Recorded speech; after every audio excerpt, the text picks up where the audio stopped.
Welcome back to Pillow Talk. Thank you. Thank you, Tammy. Here again. Thank you. So Karen is the medical trainer for Lamelle, and she's joining us today not to talk about skin. Today we are going to talk about sex. Sex is obviously a super hot topic. I think there are so many mixed emotions around sex. And you guys have a solution to a lot of the issues people are facing. And this little pill of yours is called Lady Prelux.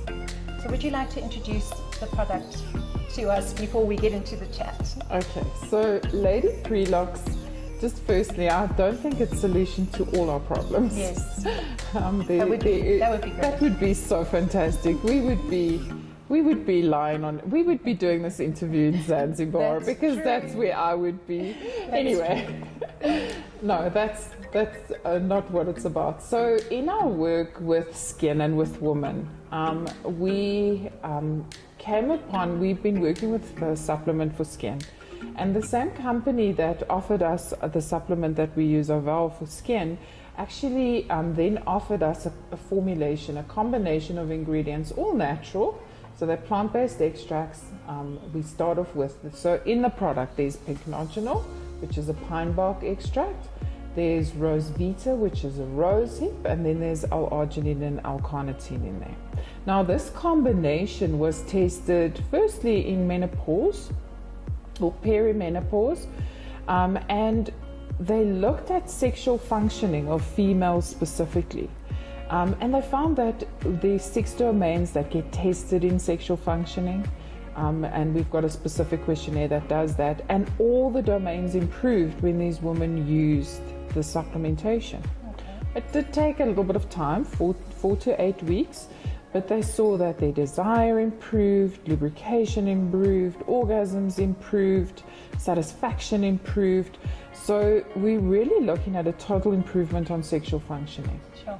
Desire being one of them. And that's, I think, where a lot of us are getting stuck at the moment, is that I really just don't feel like it. Then it was also trialed in younger patients and older patients, like younger women and older women. And we launched this product, I think 3 years ago, into the market.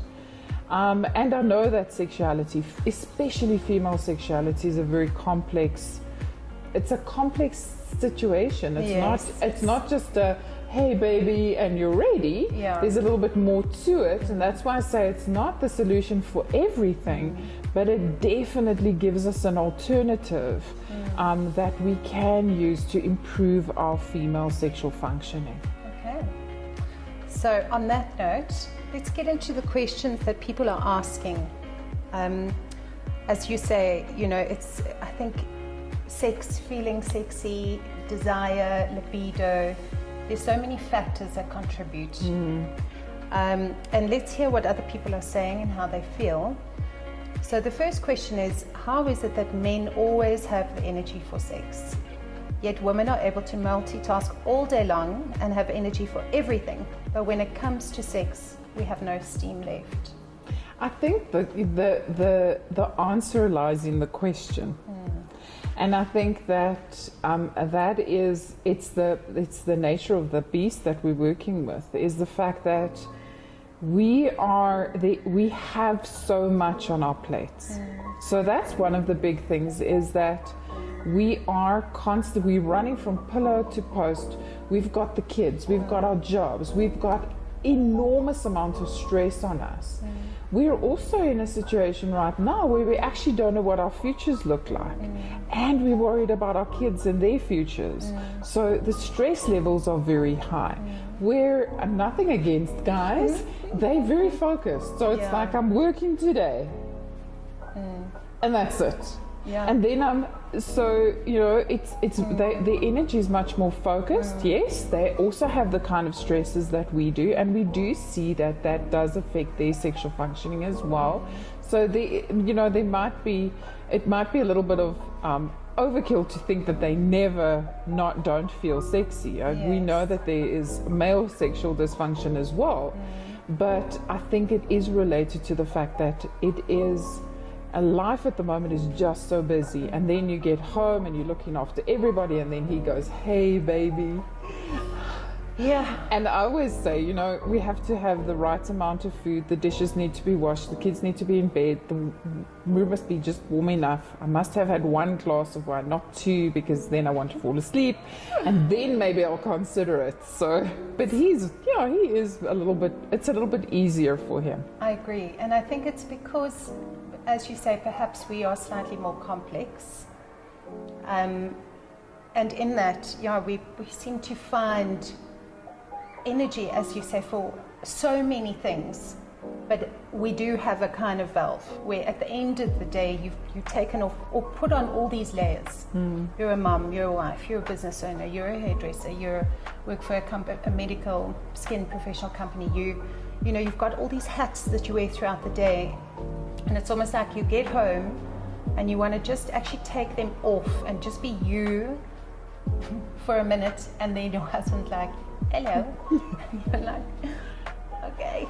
You got to put that hat on. Hat on, yes. So I agree. I think it is different for women and for men, but I do think that we probably could delve into men and how they feel. You know, there's probably many conversations around men asking the same question. Okay, so secondly, why is it that sometimes I get so moist at the thought of sex or as I enter foreplay, but other times I'm super dry and it takes me forever to feel lubricated? I think that also relates exactly to that, is the stress. Our bodies also always remember that as females, our hormones are constantly fluctuating. So there are times when our bodies are more intuitively set for sex because we're fertile. Yeah. And there might be other times where the hormones are just not being produced that create the lubrication. So it is about fluctuations in hormones, and stress can challenge that. And it's related to stress and lifestyle. Agree. Yeah. And I think that could also be a mental thing. You know, why sometimes am I moist and others? Well, perhaps you haven't had 50 billion things to do that day. Yes. So your body's a bit more relaxed. And other times I think your brain and it's like, I have to do it right now. Yeah. It's probably not going to happen. The pressure. Yes. And we were speaking about this earlier, is how, you know, the expectation perhaps when you're a wife, you could feel obligated. Men get a bit after a few days without it. And that obligated sex isn't sexy. Yes. You know, where other times perhaps you've had a nice dinner together, the kids were asleep for a while, and as you say, you can actually physically relax. So Yeah, I think that's it's normal. also about communication and about it is about relationship. And I think that that's something that we've also found, is that with this product, we are a more conservative community. And in some relationships, and I don't want to just assume for every relationship, but sometimes it is a question of just having the conversation and going, I am prepared to do it for you. I really love and adore you, but I'm going to need a little bit of help. So could you maybe just put the baby to bed tonight? Agree. You know, and we all talk about putting out. Yes. But it's about communicating that as well, and just going, I know that you need it right now, but I really can't, or I could get there, but maybe help me a little bit, take a little bit of my stress away, or you really irritating me today, leave me alone. Yeah. Nothing you can do. Yeah, No amount of wine or running me a bath is going to help you. I think we can all totally relate to that one. Okay, so what is it about heading into menopause that impacts our sex drive? Okay, so there it becomes quite complex, and I was actually listening to a podcast over the weekend on how, well, in the first place, we see menopause as a pre-death. You know? So there's the psychological effect of I am now no longer able, or it's more, so I just want to categorize a little bit better. So we talk about premenopause. Everybody that's fertile is in premenopause. Okay. Then you have perimenopause, and that's when you start losing when you skip a menstruation or 2 or 3, your menstruations become more irregular, or you might bleed very heavily. You then start getting the strange symptoms. You get hot flushes, which relates to why when you're having a hot flush, believe me, I just had one on camera, you didn't notice, but when you have a hot flush, you don't want people to touch, you don't want anybody to touch you, you don't want anybody close to you, even your clothing. You wake up at night and everything goes, and then everything comes back, because after a hot flush, anyway, so hot flushes, you might be irritable, you might sleep less. I find that because of the hot flushes, they wake me up, and then I sleep less, then I'm irritable, and then just want to sleep. I really just, why are you bothering me? I just really want to sleep. Yeah. So that's perimenopause, and you are only menopausal when you haven't had a menstrual cycle for a year. Okay. Now, perimenopause can last anything from 2 to 7 years. Wow. Let that sink in. Nice. All right. Nice. So the advice now, and so you're going through physical changes because of the hormones.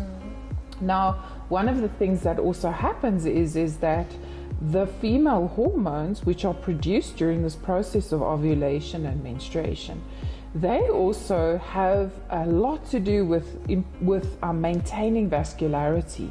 So when you go and delve into menopause, one of the big things that we become a risk of is cardiac arrests, because estrogen actually keeps our arteries and veins in good condition.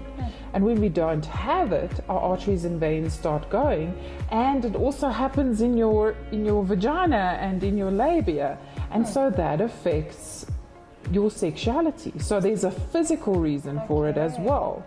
Sure. There's the psychological reason, and then there's just the whole social. I'm no longer fertile, so why do I need to have sex? Yeah. And I also think in perimenopause, your mindset changes so drastically, where those hormones keep you in a caring mode.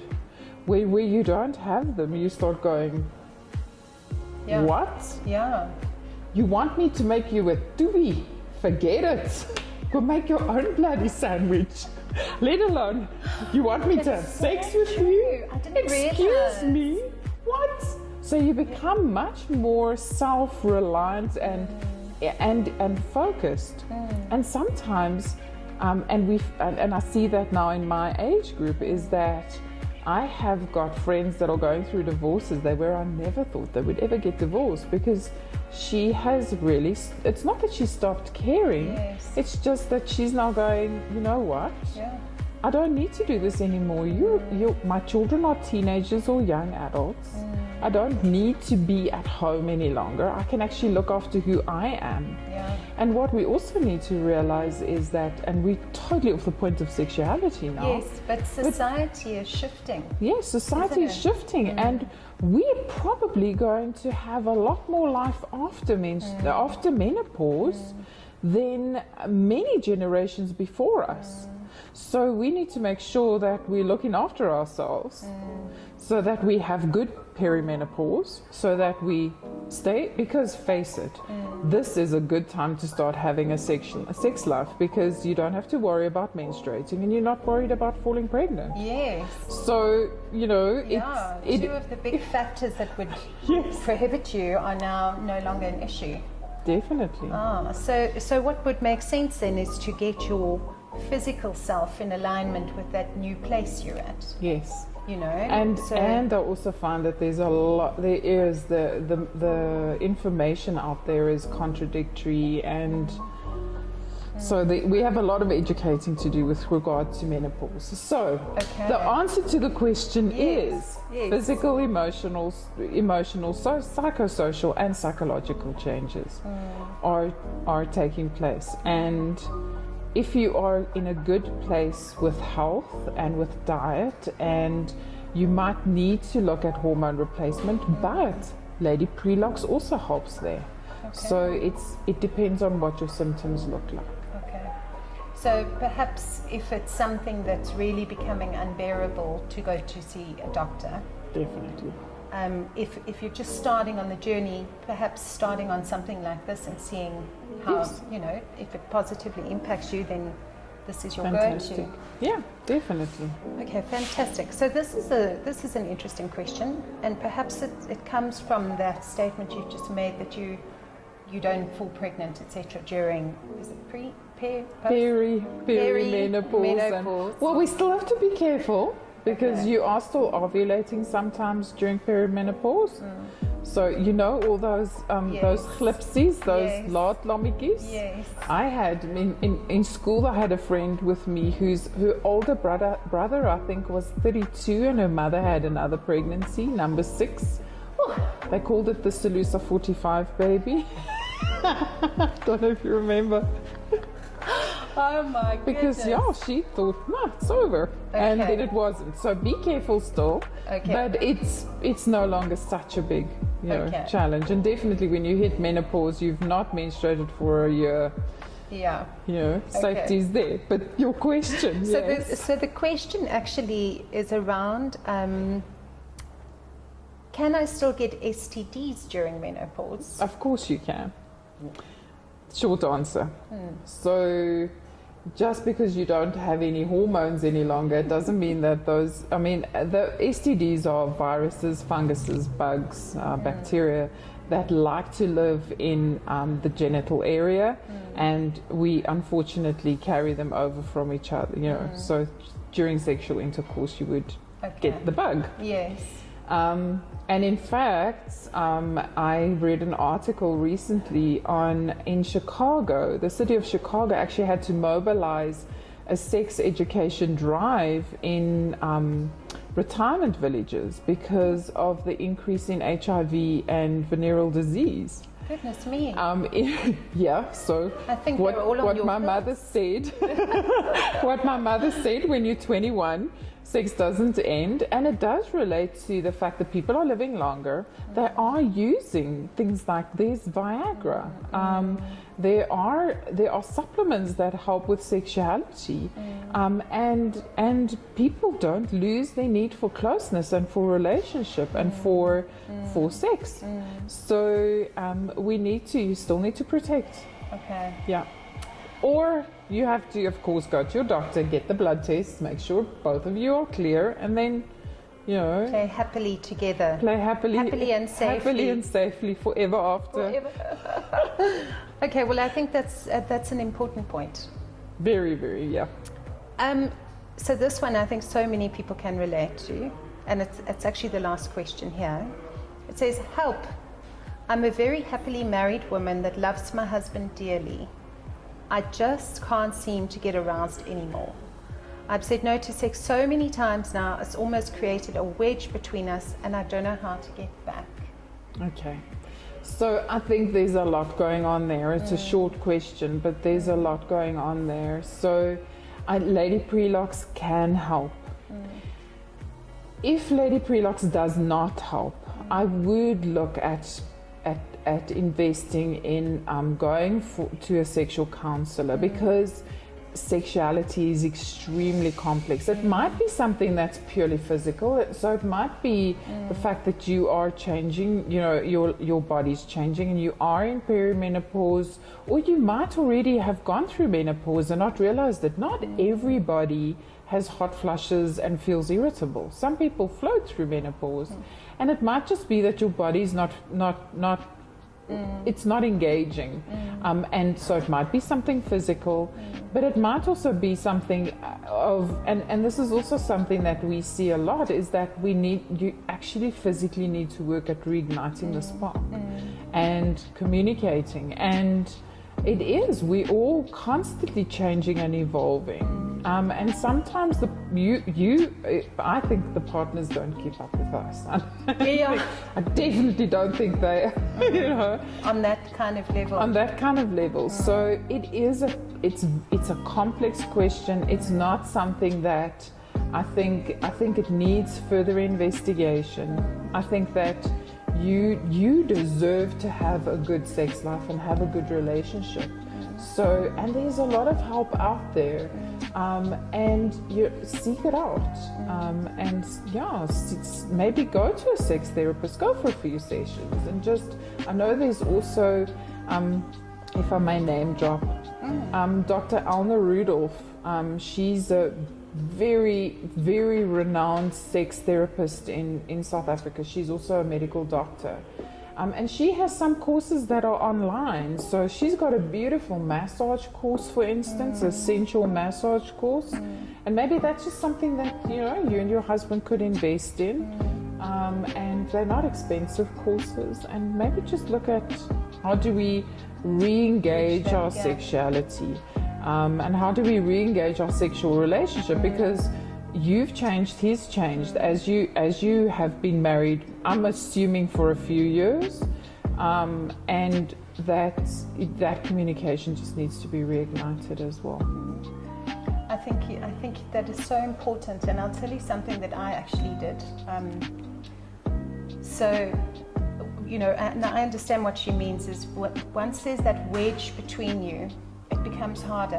It's very hard. And I kind of feel like saying no, there's a million reasons why you would. You're tired, the kids, you're not in the mood, whatever the case may be. But the more you do it, the harder it becomes to actually do it. Yes.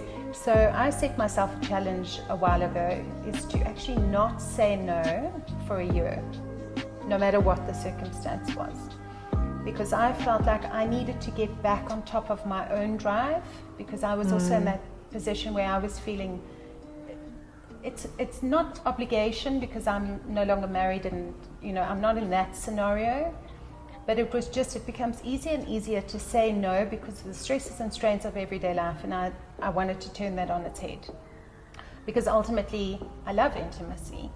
I find it fuels me on a creative level. I feel more energetic, I feel healthier, so there's so many positive benefits to it. And so initially it's difficult because, your mind's kind of going, oh, and then I would override that switch. And the interesting thing for me was after about 3 months is it was no longer an effort to say yes, it just started happening.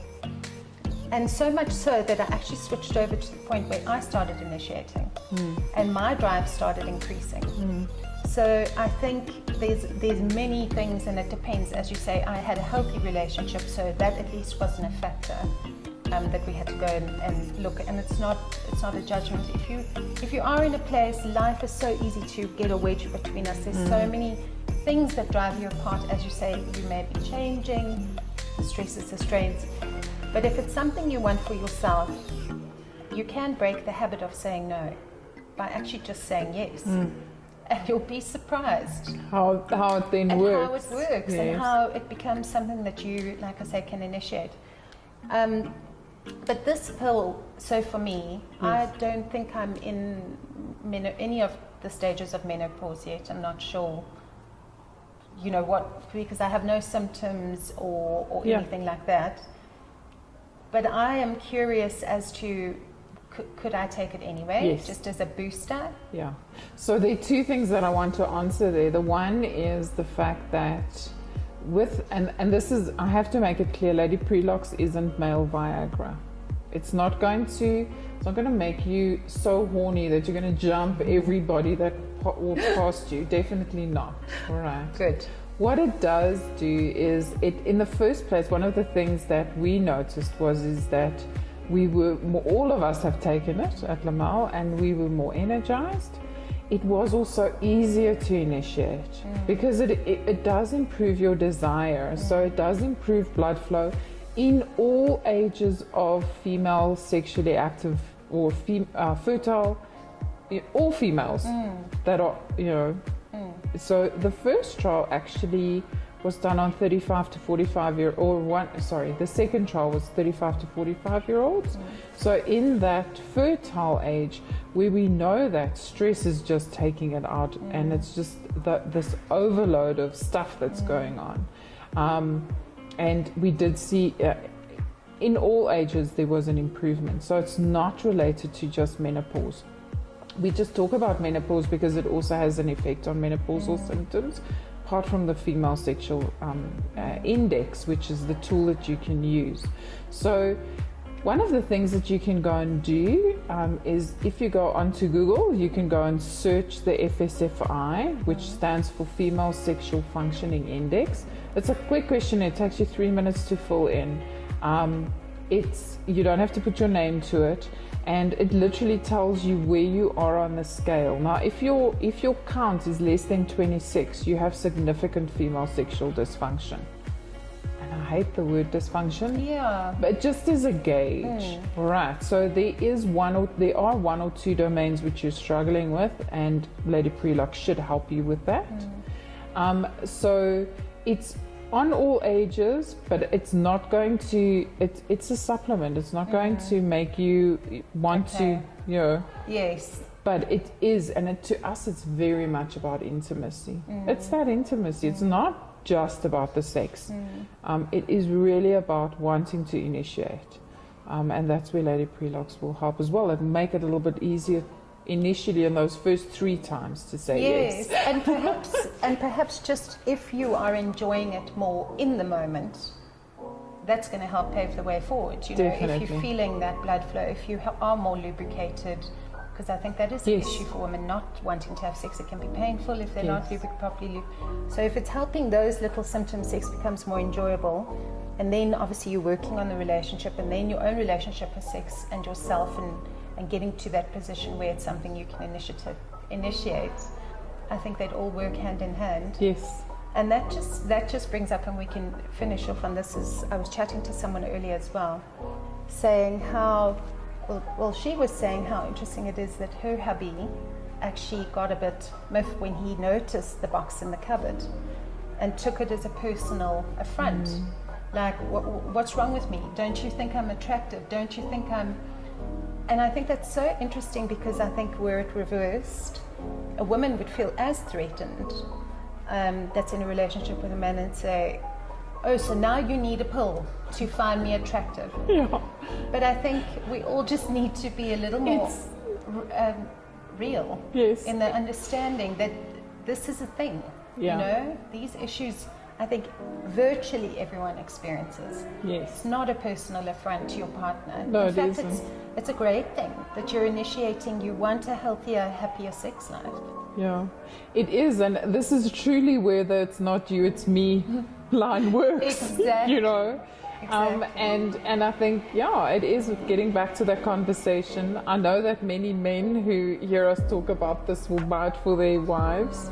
But I think it's important to have the discussion and understand that why are you taking this?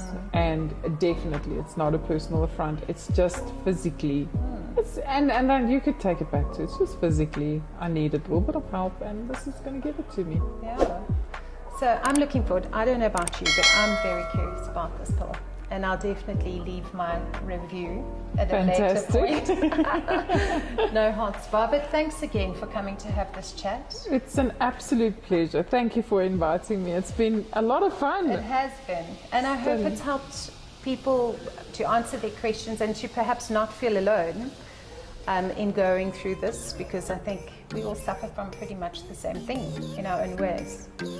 So on that note, thanks for joining us. Bye. Bye-bye.